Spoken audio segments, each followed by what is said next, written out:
ایک زمانے کی بات ہے، ایک شیر جنگل میں آرام سے سو رہا تھا۔ اچانک ایک چھوٹا سا چوہا اس کے جسم پر دوڑ گیا۔ شیر غصے سے جاگ اٹھا اور اپنے مضبوط پنجے میں چوہے کو پکڑ لیا۔ چوہا بہت ڈر گیا اور بولا، مجھے معاف کر دیجیے اے جنگل کے بادشاہ۔ اگر آپ آج مجھے چھوڑ دے تو میں ضرور ایک دن آپ کی مدد کروں گا۔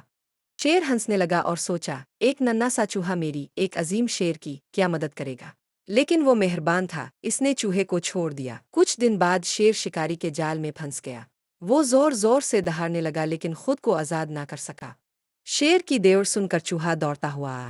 اس نے اپنی تیز دانتوں سے رسیوں کو کترنا شروع کیا۔ کچھ ہی دیر میں شیر آزاد ہو گیا۔